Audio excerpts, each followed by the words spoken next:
안녕하십니까. 어저께 이어서 오늘도 영어 강의를 하도록 하겠습니다.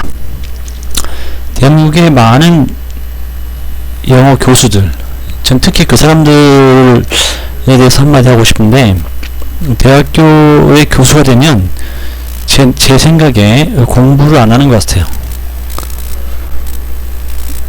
이번 수능에서도 그렇고 작년 수능에서도 그렇고 분명히 문제 우리가 여러 개 있었는데도 그 고칠 생각들을 안 하는데 그 공부를 좀 했으면 좋겠습니다. 특히 연구를 해야죠. 자, 오늘은 저번에 했던 거에 이어서 강의를 하겠습니다.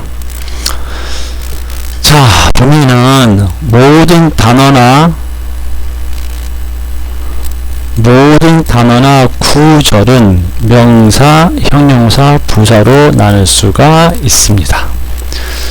여러분들 중에서 이 말을 처음 들어보신 분들이 꽤 있을 거라고 생각이 되는데 아마 대부분의 사람들이 처음 들을 겁니다. 어떻게 모든 단어나 구나 절을 명사, 형용사, 부사로 나눌 수가 있느냐? 이런 말 처음 들어본다. 왜? 품사는 무슨 품사가 있다고 그러잖아요. 근데 어떻게 딸랑 이 세 개의 품사로 나눌 수가 있느냐? 그렇습니다. 모든 단어나 구절은 반드시 명사, 형용사, 부사 셋 중에 하나로 번역됩니다. 그 외에는 없습니다. 간단하게 명사, 형용사, 부사. 왜 그럴까요? 여러분들이 흔히 잘 알고 있는 to 부정사는 명사, 형용사, 부사 세 개밖에 없죠? 다른 분사 뭐 있나요? 그렇습니다. to 부정사가 명사, 형용사, 부사 세 개의 품사밖에 없듯이 다른 단어나 구절도 세 개의 품사, 즉 명사, 형용사, 부사의 세 개의 품사밖에 없습니다. 지금 보면 근데 좀 더 강의를 진행하기 위해서 한번 또 강의를 해보겠습니다. 여러분 중에서 그 구가 무엇인지 또 잘 모르시는 분들도 계실 거예요. 거기에 대해서 또 잠깐 설명을 하도록 하겠습니다. 구란 뭡니까? 두 개 이상의 단어. 자, 여러분 두 개 이상이란 말은 두 개부터란 말이에요. 이상이란 말은 두 개부터란 말이에요. 세 개 이상 하면 세 개부터입니다. 세 개를 포함해서 하는 겁니다. 자, 구란 두 개 이상의 단어, 두 개 이상의 단어가 모여서 하나의 단어로 행동하는 것을 구라고 합니다. 별로 어려운 개념은 아니죠. 우리가 to 부정사 구 그러죠. to 부정사 구. 예. 왜 to 부정사 구라고 하냐면 단어가 두 개 이상이죠. to라는 단어 하나, 그 다음에 동사 원형 단어 또 하나, 이렇게 두 개 이상이기 때문에 to 부정사 구라고 그럽니다. 이렇게 두 개 이상의 단어가 모여서 하나의 단어로 행동하는 것을 구라고 합니다. 그러면 이제 문장 중에서 한번 볼게요. I met a girl at a church. 나는 만났다 어떤 소녀를 at 그 장소는 the church 교회다 이 말이죠. 이렇게 앞부터 번역합니다. 100% 저는 대한민국에서 최초로 100% 앞에서부터 번역하는 것을 여러분들에게 가르치려고 합니다. 100% 앞부터 번역을 해야 정확한 번역을 할 수 있고 또 번역을 빠르고 정확하게 할 수 있습니다. 더군다나 영어의 원래의 뜻을 정확히 잘 이해할 수 있어요. 자, 어쨌든 보면 여기서 at the church가 있죠. 예. 자, at the church처럼 이렇게 전치사가 나오고 뒤에 명사가 나오는 것을 전명구라고 그러는데 영어 문법적으로 전치사가 나오면 반드시 뒤에 명사가 나와야 합니다. 여기서는 at라는 전치사가 왔기 때문에 그 끝에 있는 church는 반드시 명사가 되어야 됩니다. 자, at은 전치사죠. 자, 전치사가 있으면 반드시 맨 끝에 뭐가 와야 되냐 하면 명사가 와야 돼요. 이렇게 전치사 다음에 반드시 명사가 온다. 그래서 이것을 전명구라고 그럽니다. 여러분 잘 봐요. 전치사 플러스 명사를 전명구라고 그러는데 잘 생각해 봅니다. 자, 투부정사구는 문장의 위치에 따라서 명사 또는 형용사 또는 부사가 될 수 있다고 그랬습니다. 그럼 전명구는 어떨까요? 전명구도 똑같습니다. 전명구도 문장의 위치에 따라서 명사, 형용사, 부사가 될 수 있습니다. 뭐 명사구, 형용사구, 부사구, 뭐 투부정사구, 명사구, 형용사구, 부사구 이렇게 공부하면 안 돼요. 그냥 다 명사 또는 형용사 또는 부사 이렇게 공부하면 됩니다. 자, 그래서 at the church에서 at the church는 하나가 전명구죠. 예. 그럼 전명구도 방금 뭐라 그랬죠? 그렇습니다. 전명구도 문장의 위치에 따라서 명사가 되기도 하고 형용사가 되기도 하고 부사가 되기도 합니다. 그러면 이러한 말을 들었을 때 우리는 어떤 생각을 하게 되냐면, 야, 그렇다면 명사의 위치는 뭐지? 그렇죠. 형용사의 위치는 무엇이지? 그렇죠. 부사의 위치는 무엇이를 자연스럽게 생각을 하게 됩니다. 네, 이건 너무 당연한 논리적인 사고입니다. 자, 그래서 명사의 위치, 형용사의 위치, 부사의 위치가 굉장히 중요하죠. 예, 그것은 차근차근히 제가 더 강의를 하게 됩니다. 자, 여기서 일단 at the church는 전명구로서 하나의 구가 됩니다. 자, at the church에서 at the church는 하나의 구가 됩니다. 여기서 뭐냐? 잘 봐요. 이제 부사에 대해서 제가 설명을 합니다. 부사는 동사의 앞. 여기서 동사는 모릅니까? 여기서 동사는 met이잖아요. met. 자, 부사는 동사의 앞 또는 뒤. 다시. 부사는 동사의 앞 또는 뒤. 부사는 형용사의 앞 또는 뒤. 부사는 부사의 앞 또는 뒤에서 동사, 형용사, 부사를 꾸며주거나 설명해주는 것을 부사라고 합니다. 자, 정리해보면 부사란 동사 또는 형용사 또는 부사의 앞이나 뒤에서 동사나 형용사, 부사를 꾸며주거나 설명해주는 단어를 부사라고 합니다. 자, 이게 부사의 정의입니다. 여기서 보면 at the church라는 전명구는 동사 met 뒤에 위치해서 동사 met을 설명해 주고 있습니다. 이렇게 동사 뒤에서 동사를 설명해 주고 있으므로 이 at the church라는 전명구는 그 품사가 부사가 됩니다. 그럼 전명구가 형용사가 되는 경우도 있고 전명구가 명사가 되는 경우도 있죠. 지금 그거를 다 설명할 수 없습니다. 그거는 전명구 편에서 설명을 할 것입니다. 그래서 오늘 전명구를 할 겁니다. 전명구를 할 건데 일단은 지금 이 시점에서 말하고 싶은 포인트는 모든 단어나 구절은 명사, 형용사, 부사 셋 중에 하나가 된다는 것을 말씀드리고 있기 때문에 이 전명을 좀 이따 할게요. 여전히 이 전명은 굉장히 중요한 거죠. 예, 전명구를 모르면 독해를 할 수가 없습니다. 전명은 개념이 없는데 나는 독해를 웬만큼 해. 그거는 그냥 앞뒤로 졸픽으로 해서 앞뒤로 쫙 맞춘 거예요. 그 독해한 게 아니고 퍼즐 맞추기 한 겁니다. 굉장히 부끄러운 일이죠. 자, 그럼 구라는 개념에 대해서는 좀 이해하셨죠? 그 다음에 또 구라는 개념에 대해서 추가적으로 설명을 해버리면 I want to eat bread에서 to eat은 want의 목적어가 되죠? 그렇습니다. 그래서 to eat은 want의 목적어가 됩니다. 이게 to eat은 전치사 to, 동사 원형 eat 두 개가 합해서 단어가 두 개 이상이죠. 이렇게 단어가 두 개 이상인 것을 구라고 한다 그랬습니다. 그래서 to it은 하나의 구가 됩니다. 더군다나 이 하나의 구인 to it이 목적어 자리에 있으므로 그 품사는 명사가 됩니다. 제가 저번 첫 번째 강의에서 명사의 위치는 주어, 목적어, 보어, 전치사의 목적어라고 그랬죠. 이전 첫 번째 강의를 찾아서 들어보시기 바랍니다. 그래서 명사의 위치는 주어, 목적어, 보어, 전치사의 목적어 바로바로 튀어나와야 됩니다. 좀만 연습하면 여러분 이렇게 될 수 있습니다.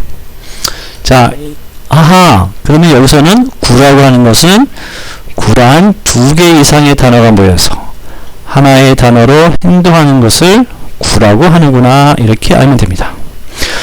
자, I want to eat bread에서 to it은 want의 목적어가 된다. 따라서 to it이 하나의 구가 되는데 to it이 목적어 자리에 있으므로 그 품사는 명사입니다. 명사 구라고 하지 마세요. 그냥 명사입니다. 그러면 절입니다. 절. 여러분들 절이 뭔지 모르는 사람 있죠? 있나요? 절이? 모르는 분 계실 거예요. 이거는 기초부터 수능 1등급까지 다 강의합니다, 제가. 그러니까 이 강의를 들으면 영어를 포기한 사람들, 영어 지금 몇 등까지 있어요? 9등급까지 있나요? 하여튼 영어의 최하 등급 분들도 이 강의를 들으면 한글말을 이해할 수 있는 분이면 다 수능 1등급 분명히 받을 수 있습니다.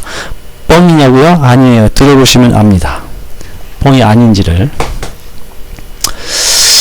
자, 보면, 자, 절에 대해서 제가 설명을 합니다. 절이란 접속사 플러스 주어 플러스 동사의 문장을 절이라고 한다. 그렇죠? 근데 여기서 절이라고 하는 것은 접속사 플러스 주어 플러스 동사의 문장을 절이라고 한다.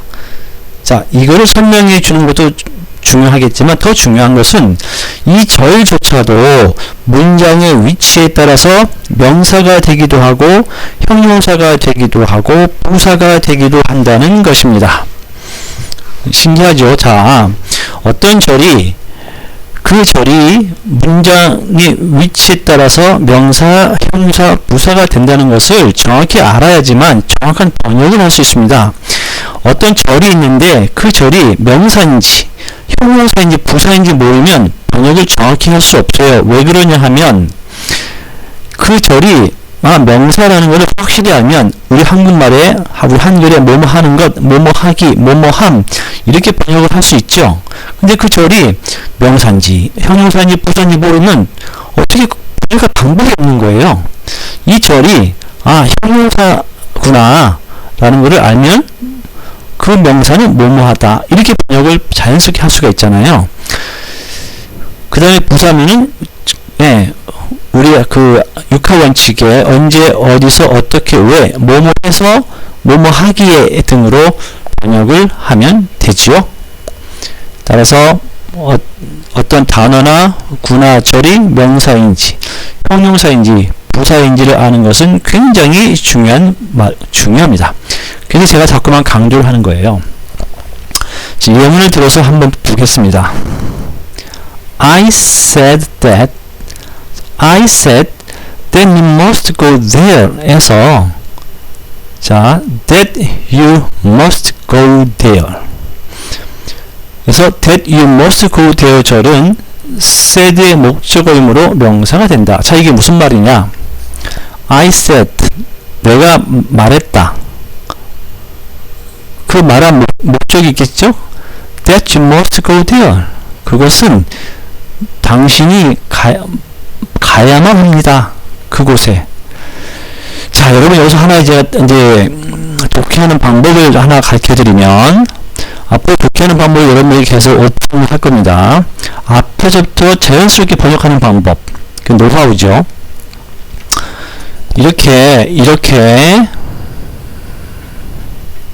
주어 다음에 동사가 나오고 목적어 절인 접속사가 이렇게 나오면 즉 주어 다음에 동사, 주어 다음에 동사 다음에 이렇게 목적어를 나타내는 that이라는 접속사가 오면 번역을 거꾸로, 즉 당신이 거기에 반드시 가야만 한다고 내가 말했다, 이렇게 거꾸로 번역하면 안 되고 앞에서부터 번역을 해야 됩니다. 앞에서부터 어떻게 번역을 하느냐, 주어 다음에 동사 다음에 이렇게 접속사로 인한 목적어가 나오면 이렇게 번역하세요. 잘 봐요.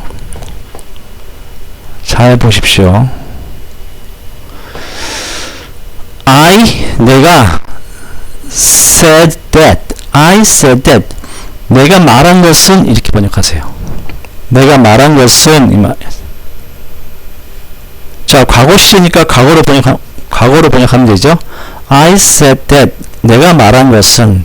자, that까지를 갖다가 I said that, 여기까지를 한꺼번에 내가 말한 것은, 이렇게 번역을 하십시오. 자연스러운 번역이 됩니다. I said that, 내가 말한 것은 you must go there, 당신이 반드시 가야 한다는 것이다, 그곳에, 이 말입니다. 여기서 that you must go that 절은 said의 목적어이죠. 예, 목적어이면 품사가 뭡니까? 명사가 됩니다. 이렇게. 그 다음 볼게요. I have a car which is very expensive에서 여기서 보면 which very expensive는 a car를 설명해 주고 있습니다. 자, 어떻게 설명해 줍니까? I have, 나는 가지고 있다, a car, 자동차를. 근데 이 자동차는 I have a car, 나는 가지고 있다, a car, 자동차를 which, 근데 이 자동차는 상태이다, 매우 비싸다, 매우 비싼. 자, 그럼 관계대명사를 번역할 때 이 관계대명사를 앞에서부터 어떻게 번역을 하느냐 하면 근데 그것은, 이렇게 번역합니다. 다시, 관계대명사는 어떻게 번역한다고요? 근데 그것은. 이거 지금 태블릿 PC가 이게 잘 안 돼서 제가 고민입니다. 자, 이러한 which라는, 예, 이렇게 관계대명사 대표적인 게 위치죠. 예. 이런 것이 나올 때, 관계대명사 나올 때 번역을 하려면 근데 이겁니다. 근데 이렇게. 확실히 또 안 되는군요. 자, 근데 그것은, 근데 그 명사는입니다.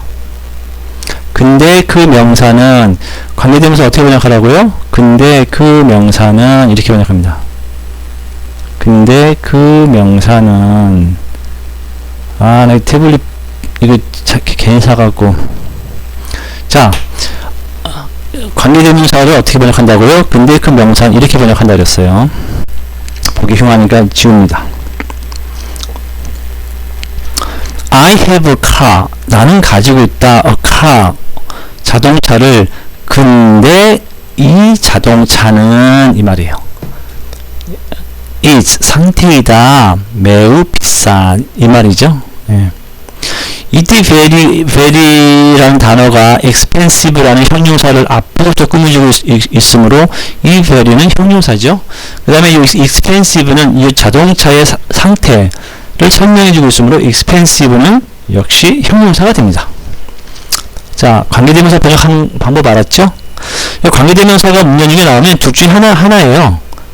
근데 이 명사는, 그때 이거를 우리가 흔히 알고 있는 주격 관계대명사죠? 뭐 그런 거 필요 없습니다, 그냥. 자, 그냥 다 그렇게 번역하는 거 다 필요 없고, 자, which is very expensive에서 which 다음에 주어가 없죠? which 다음에 주어가 없잖아요. which 다음에 주어가 없으니까 which를 주어로 번역하는 거예요. 그럼 which 다음에 목적어가 없으면 which를 목적으로 번역하는 겁니다. 쉽죠? 관계대명사전은 굉장히 쉬운 거예요. 그렇게 막 학원에서 한 2타임 정도 막 강의하고 막 연습 문제 풀고 이렇게 어려운 게 아니고 그냥 간단한 겁니다. 얼마큼 간단하냐? 자, which is very expensive. 자, which is very expensive라는 이 문장에서 주어가 뭡니까? 주어가 which잖아요. 다시 which is very expensive에서 주어가 뭐죠? 자, which is very expensive에서 주어가 뭔지 모르는 사람 혹시 있나요? 없죠? which is very expensive에서는 주어가 which입니다.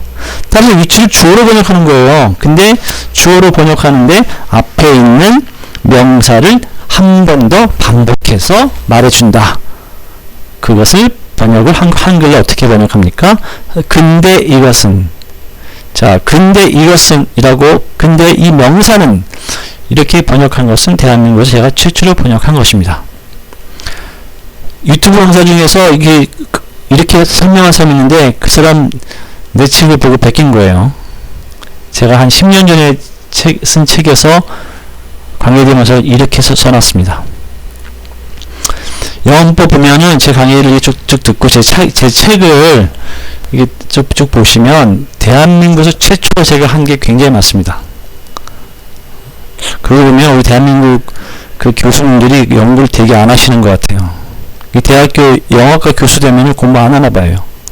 그러니까 나 같은 이렇게 제아의 그 학자가 최초로 한 게 많죠. 자, 어쨌든 여기서 보면 which is very expensive에서 주어가 which가 주어 자리에 있으면 which를 주어로 번역하면 되는 거예요. 만약 which is very expensive에서 만약에 목적어가 없다. 네.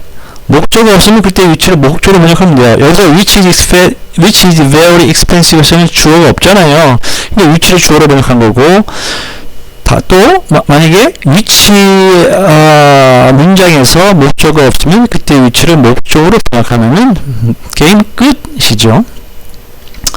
여기서는 which is very expensive가 car를 설명해주고 있으므로 which is very expensive는 형용사가 됩니다. 뭐 형용사 절, 뭐 명사절, 형용사절 막 명사고 형용사고 부사고 이렇게 막 복잡하게 하지 말고 그냥 다 같이 명사 또는 형용사 또는 부사 이렇게 하시면 게임 끝입니다. 자, 그 다음 문장을 볼게요. You have to marry me because I love you 에서 because I love you 였죠? because I love you는 동사 marry를 설명해주고 있죠? 네. because I love you라는 절이 접수사 플러스 주어 플러스 동사라는 절 because I love you라는 절이 동사 marry를 뒤에서 설명해주고 있죠? 따라서 because I love you는 부사가 됩니다. 여러분들 중에서 혹시 뭐 이렇게 marry 다음에 with 그러니까는 문법 문제 그런 문법 문제 있죠. You have to marry with me because I love you. 자, 물론 여기에 이제 marry with me가 들어가면은 이제 틀린 문장인데 이거 말고 marry 다음에는 전치사가 오면 안 된다. 문법도 틀렸다. 그게 아니고 문법적으로 틀린 게 아니고 그건 논리상 틀린 거예요. 문법적으로 맞습니다. 자, 만약에 이 문장 말고 잠깐만요. 만약에 문장 중에서 You have to marry with me 라는 문장이 나왔을 때 이 문장이 과연 문법적으로 틀렸냐 이렇게 물어볼 수 있잖아요. You have to marry with me 이것만 봐서는 문법적으로 이 문장도 맞습니다. 이것이 왜 맞냐 하면 이게 틀림없이 맞는 문장이에요. 이게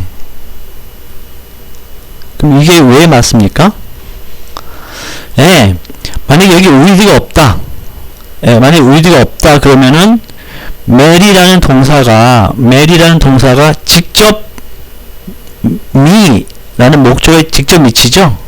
예, 여러분 결혼이라는 것은 뭐예요? 결혼이라고 하는 것은 동사의 동작이 상대방에게 직접 미치는 것이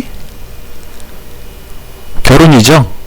제3자가 끼어들어서 하는 건 결혼이 아니잖아요. 이렇게 동사의 동작이 직접 목적어에게 미친다는 느낌이 들면 그때는 전치사를 사용하면 안 돼요. 알겠죠? 하지만 만약에 이 문장에서 보면 이 문장에서 보면 매일 우리만 봤다 그러면 이 문장만 봐서는 얘가 맞는 문장입니다. 왜냐하면 너는 내가 이번에 결혼을 해야 되는데 같이 가야 된다 이런 말이에요. 예, 이런 말입니다. 그 예를 들면 이런 거겠죠? 그 you하고 me가 있을 때 그 you가 만약에 maid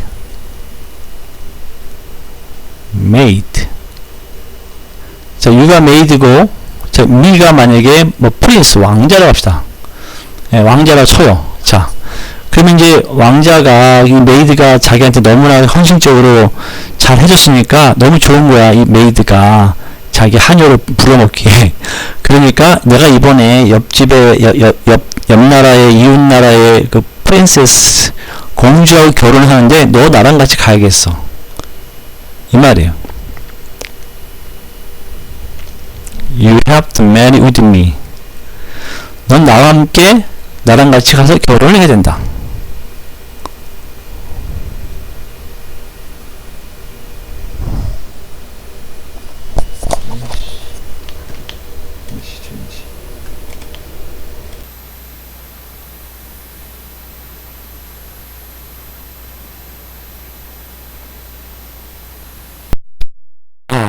네. 다시 한번 설명을 하겠습니다.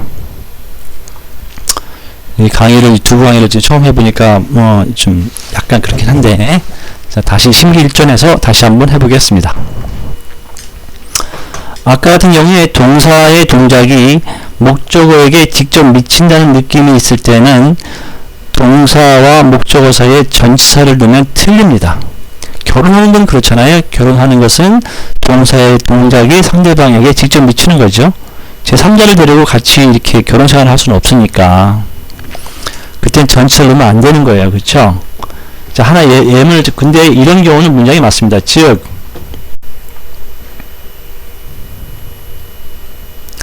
The princess is going to marry with her maid. 그 공주는 is be going to 할 예정이다. 뭘 합니다? 결혼할 예정입니다.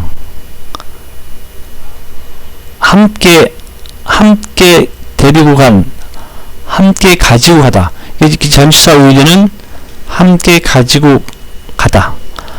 전치사 with 는 함께 가지고서, 함께 가지고 가는 대상은, 전치사 with는 함께 가지고 가는 대상은 이렇게 번역합니다.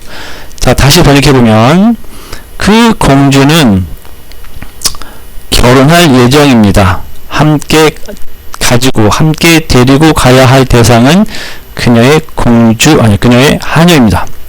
네. 정확한 번역이죠. 정확한 문장입니다. 자, marry with her maid라는 얘기는 그녀의 하녀, 공주가 그녀의 하녀와 결혼한다는 얘기가 아니고, 공주가 이웃집의 이웃 남자한테 결혼을, 이제 시집 가는데, 자기의 하녀를 데리고 간다는 뜻이에요, 이게. 예, 이런 경우에는 marry 다음에 전치사 with를 얼마든지 쓸 수가 있습니다. 무조건 marry 다음에는 전치사 없이 바로 목적어가 나와야 한다라고 그렇게 기계적으로 공부를 한 사람은 이런 문법 문제가 나오면 무조건 틀린단 말이에요. 이 문제 나오면 틀렸다고 할 거 아니에요. 왜? marry 다음에 with가 나왔기 때문에. 하지만 아니에요. 이 문제가 맞는 문제입니다. 그 공주가 그녀의 하녀를 데리고 결혼한다는 얘기니까 논리적으로도 맞잖아요. 문법적으로도 맞습니다. 쉽게 맞는 문장이에요. 자, 이러한 내용들을 또 제가 다 설명을 할 겁니다. 알겠죠?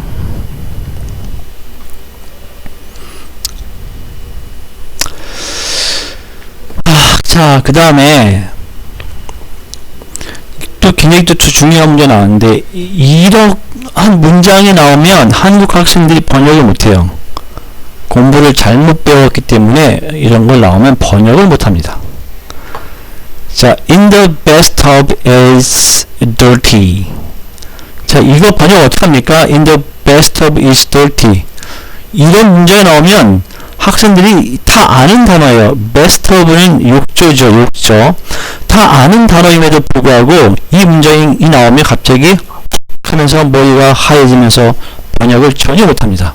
너무나 쉬운데 어떻게 전치사 플러스에 bathtub라는 게 있는데 이게 부사인데 어떻게 부사가 어떻게 주어절에 왔을까?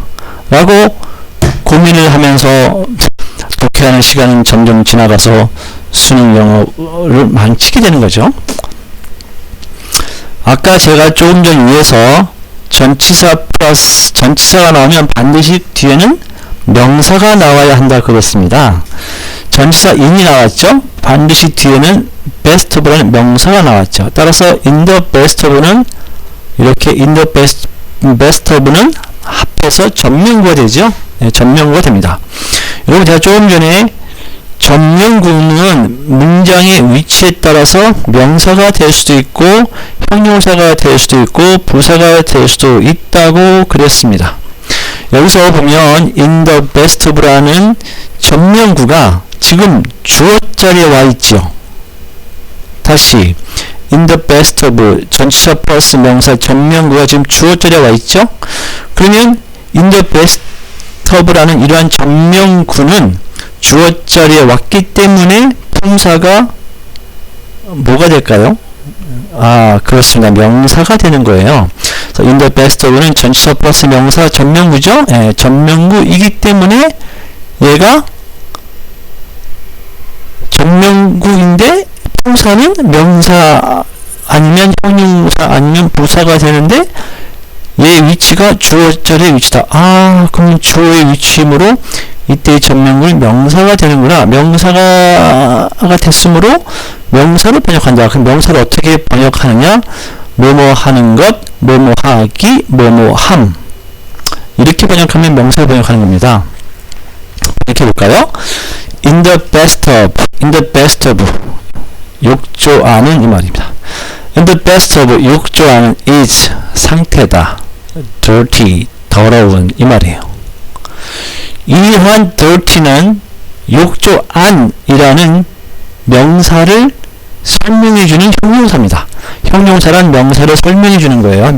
형용사란 명사의 상태를 설명해주는 것을 형용사라고 합니다. 따라서 여기서 in the bathtub는 명백하게 명사입니다. 따라서 명사로 번역하죠.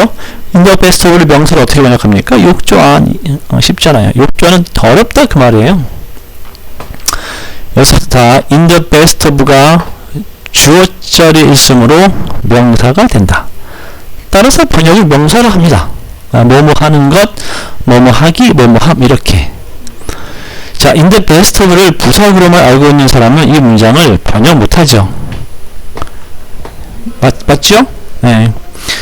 자, 투부정사는 문장의 위치에 따라서 명사가 될 수도 있고 형용사가 될 수도 있고 부사가 될 수도 있습니다. 전명구도 마찬가지로 명사가 될 수도 있고 형용사가 될 수도 있고 부사가 될 수도 있습니다. 그럼 여러분들이 굉장히 잘 아는 ing는 어때요? ing. 자, ing가 명사의 위치에 있는 것을 뭐라고 해요? 그것을 동명사라고 그러죠? 자, 이 ing도 문장의 위치에 따라서 명사가 될 수도 있고 형용사가 될 수도 있고 부사가 될 수도 있습니다. 이 ing가 명사의 위치에 있으면 그것을 동명사라고 그러고 이 ing가 형용사의 위치에 있으면은 동형용사라고 하고 이 ing가 부사의 위치에 있으면 동부사라고 합니다. 이 동형용사와 동부사는 제가 대한민국에서 최초로 붙인 문법 용어입니다. 다른 유튜브 강사들은 다른 학원이나 뭐 교수님들 이런 거 따라하지 마십시오. 이거 제가 만든 거니까. 알겠죠? 그러면 우리는 ing가 형용사의 위치에서는 동형용사라구나 알겠죠? 이렇게 결국은 ing가 문장의 위치에 따라서 ing도 명사가 될 수도 있고 형용사가 될 수도 있고 부사가 될 수도 있는 것입니다. 그러면 또 하나는 이제 제 책에 있습니다. 또 하나는 이제 저도 뭐 히든 카드 있어야 되니까 그건 좀 빼고 합시다. 자, ing가 문장의 위치에 따라서 명사도 될 수 있고 형용사가 될 수 있고 부사가 될 수 있다. 그러면 여러분들은 어떤 생각이 들어요? 그러면 명사의 위치를 정확히 알아야겠구나 라는 생각을 하죠. 명사의 위치는 뭡니까? 제가 다 말했죠? 명사의 위치는 주어, 목적어, 보어, 전치사의 목적어라고. 그러면 여러분 생각에 그럼 형용사의 위치를 알아야겠구나 라는 생각이 들 거예요. 그렇죠? 예, 형용사의 위치는 물론 이제 명사의 앞 또는 명사의 뒤에서 명사를 꾸며주거나 명사를 설명해준다. 형용사가 명사 앞에 있으니 명사를 꾸며준다 그러고 형용사가 명사 뒤에 있으면 명사를 설명해준다 그래요. 그거는 이제 왜 그런지는 차츰 또 여러분들이 이제 알게 됩니다. 제가 강의를 워낙 쉽게 설명을 하니까. 그러면은 봐봐요. 어떤 단어가 명사 앞에 있어요. 그럼 이 품사 누구예요? 네, 형용사입니다. 형용사. 어떤 단어가 명사 앞에 있으면 형용사예요. 제가 방금 그랬잖아요. 형용사란 명사의 앞에서 명사를 꾸며주거나 명사의 뒤에서 명사를 설명해 주는 것이 형용사다. 제가 그랬잖아요. 앞에 있는 자, 이게 형용사라고요. 부사는 동사, 형용사, 부사 앞에서 또는 뒤에서 동사, 형용사, 부사를 꾸며주거나 설명해준다. 이것이 바로 명사, 형용사, 부사의 위치입니다. 굉장히 간단하지요? 자, 별로 간단하지만 이게 영어 복문 중에서, 영어 독해 복문 중에서 들어가 봤을 때, 그래서 이게 명사구나, 형용사구나, 부사구나 여러분들이 판별할 줄 알아야 되는데 저랑 같이 몇 번 연습해보면 금방 알 수 있고 어떤 단어나 구나 절이 명사인지 형용사인지 부사인지 정확히 구별이 되면 독해가 굉장히 쉬워집니다. 독해가 어려웠던 이유는 그것이 구별을 잘 못했기 때문에 어려웠던 거예요. 구별만 정확히 할 수 있으면 쉽습니다. 그리고 정확한 번역을 할 수 있습니다. 그거를 제가 강의를 하고 제 책에 아주 자세하게 써놨습니다. 제 책이 뭐라고요? 저도 이제 한번 보면 제 책이 한글처럼 이해되는 쉬운 영어입니다. 제 책이 뭐라고요? 한글처럼 이해되는 쉬운 영어. 제 책 이름이 한글처럼 이해되는 쉬운 잉글리시라는 책입니다. 다음 아고라에도 제가 글을 많이 올렸는데 이렇게 한글처럼 이해되는 쉬운 잉글리시 책을 제가 딱 몇 권밖에 안 만들었어요. 필요하시는 분은 사시면 되는데 왜 책 제목이 한글처럼 이해되는 쉬운 잉글리시냐면 영어를 우리 한글처럼 앞에서부터 순차적으로 번역을 하는 것을 제가 대한민국에서 최초로 완벽하게 다 완성했습니다. 그래서 아마 제 생각에 유치원 때부터 영어를 가르칠 수 있지 않을까 생각을 해요. 쉽잖아요. 영어 문장이 쭉 있으면 그냥 순서대로 읽으면 됩니다. 한글처럼. 쉬워요. 여러분들을 제 강의 들으면 그렇다는 걸 느낄 거예요. 벌써 그런 느낌을 받으신 분들이 좀 있을 줄 압니다. 지금 하는 건 좀 수준 낮지만 수능 어법 문제하고 수능 독해 문제를 제가 설명을 해주면 영어가 이렇게 쉬웠구나라는 걸 알 수가 있어요. 왜냐하면 영어를 읽으면 그냥 한글처럼 동시 이해가 됩니다. 우리가 알고 있는 직독직해는 그거는 한글처럼 번역하는 게 아니라 그것도 거꾸로 번역하는 거예요. 의미 단위로 끊어서 직독직해를 하면 의미 단위마다 계속 거꾸로 번역하지 않습니까? 하지만 한글처럼 이해되는 쉬운 잉글리시란 이 책은 그게 아니고 그냥 앞부터 번역하는 겁니다. 하나의 문장을 간단히 예를 들면 I live in Seoul 하면 이거를 보통 학생들이나 뭐 교사나 뭐 강사들은 이렇게 번역하죠. 나는 서울에 살고 있어. 이렇게. 그러면 직독직해한 사람이 어떻게 번역합니까? I live. 나는 살고 있다. in Seoul. 서울에. 여러분, in 서울을 번역을 할 때 서울에라고 번역하면 이거 거꾸로 번역한 거 아닙니까?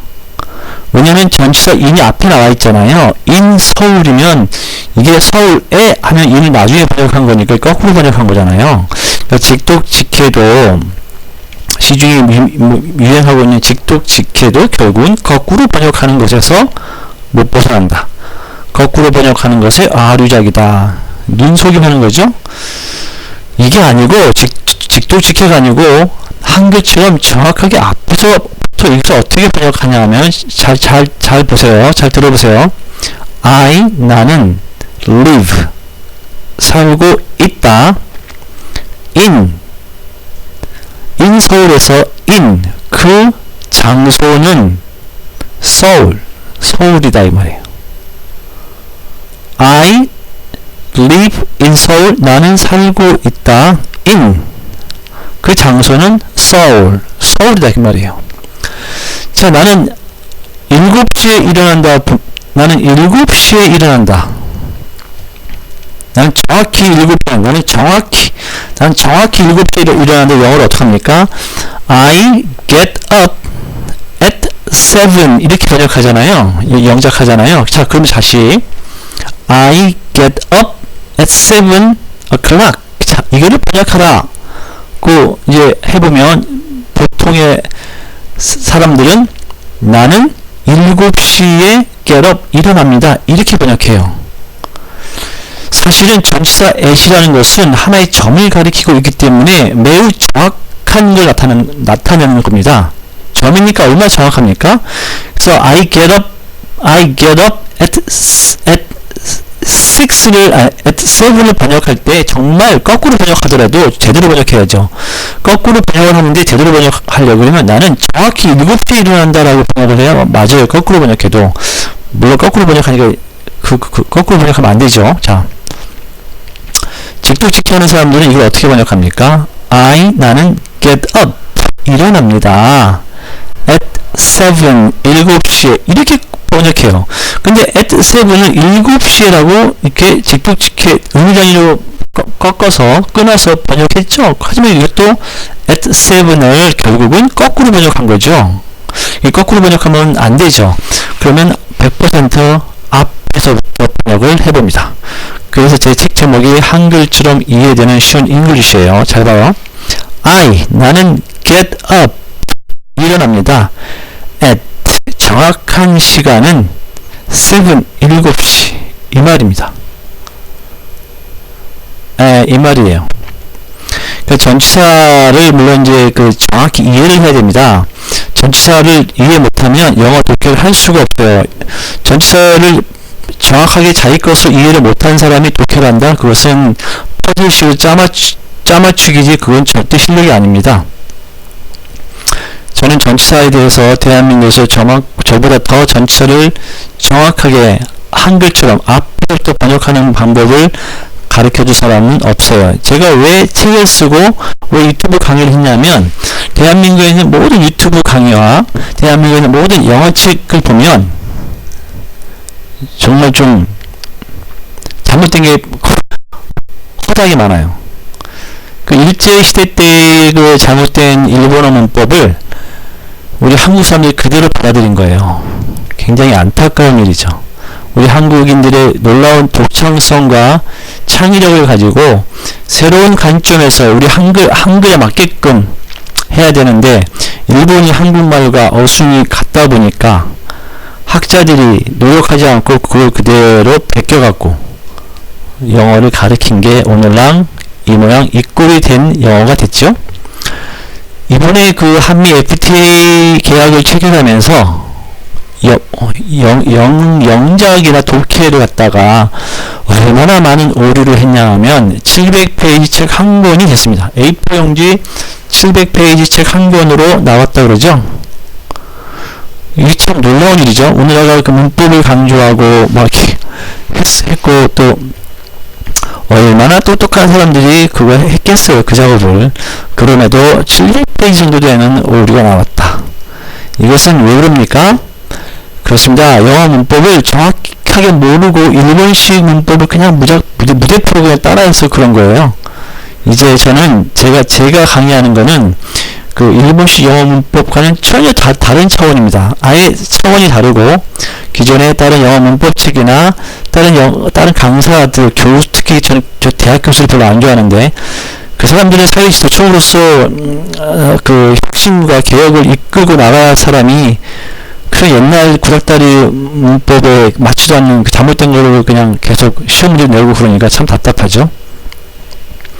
그래서 이 강의를 여러분들이 잘 따라오시고 제 책에서 잘 보시면 여러분 눈이 팍 뜨면서 전혀 새로운 차원의 문법이 있었구나라는 것을 알게 됐고, 사실은 그 영어를 한글처럼 앞부터부터 순차적으로 번역을 하다 보면 어느 날 갑자기 영어 문법이 사라진다는 것을 느낍니다.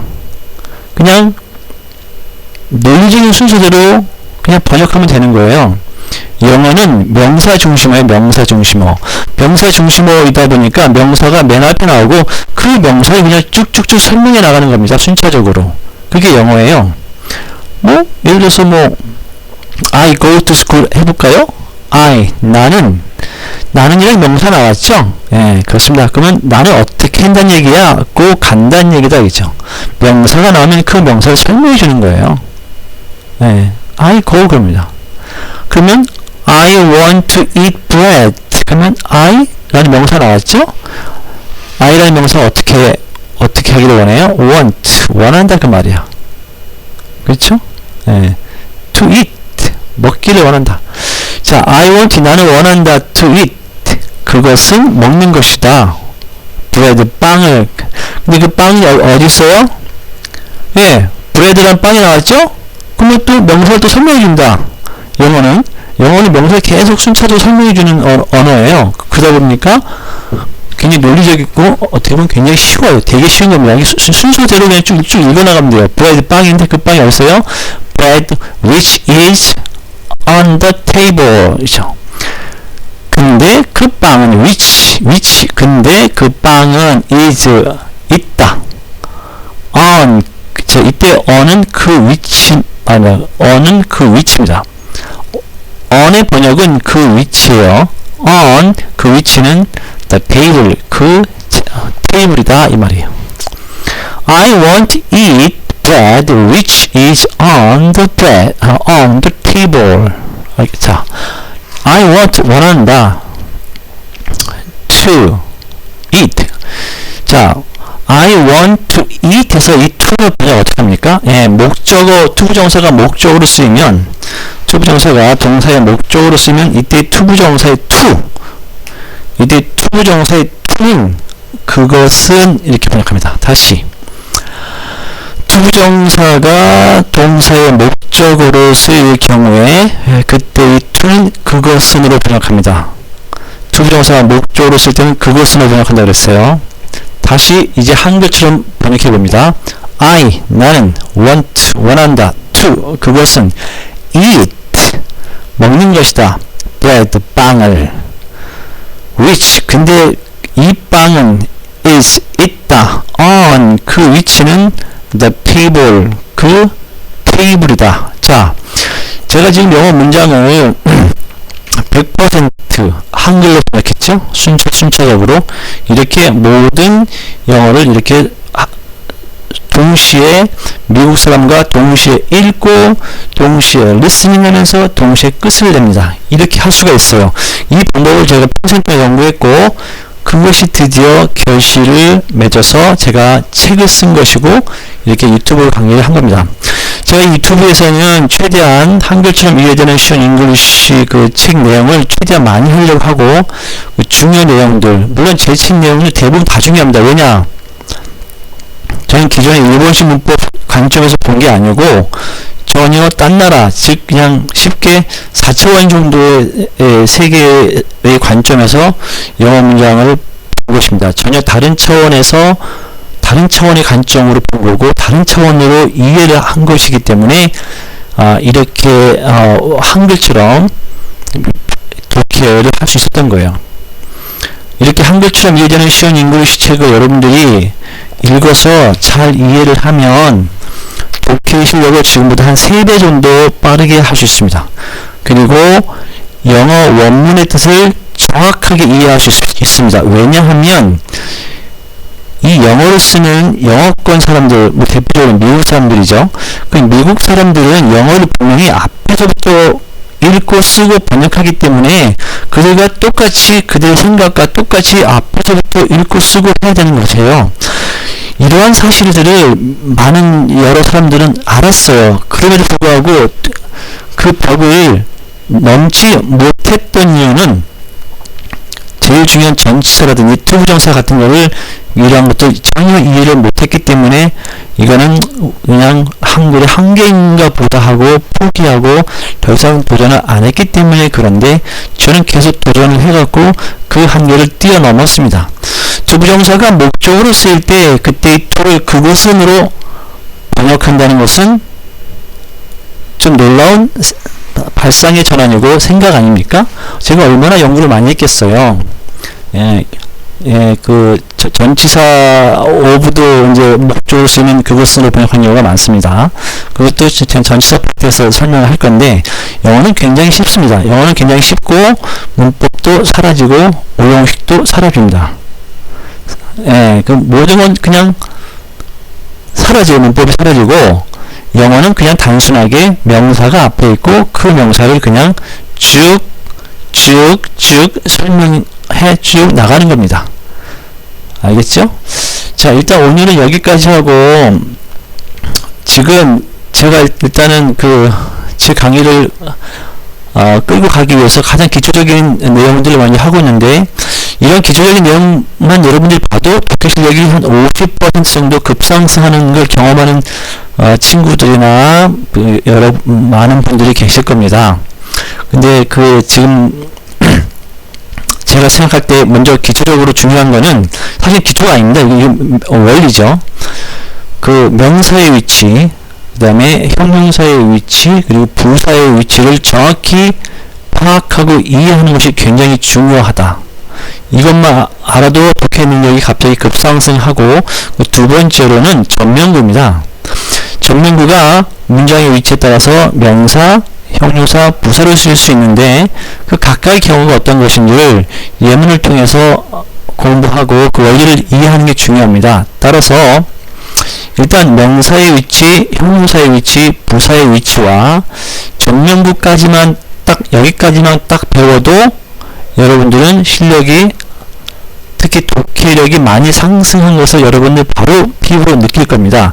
일단 여기까지는 돼야 그 다음에 더 하이 레벨로 들어가는데 다음번 강의 때는 전면구만을 하겠습니다. 그래서 전면구를 하면 여러분들에게 큰 도움이 될 것입니다. 어떤 유튜브 강사는 그 전면구란 단어를 쓰는데 그 전면구 쓰면서 전면구에는 형용사구하고 부사구만 있다고 말을 합니다.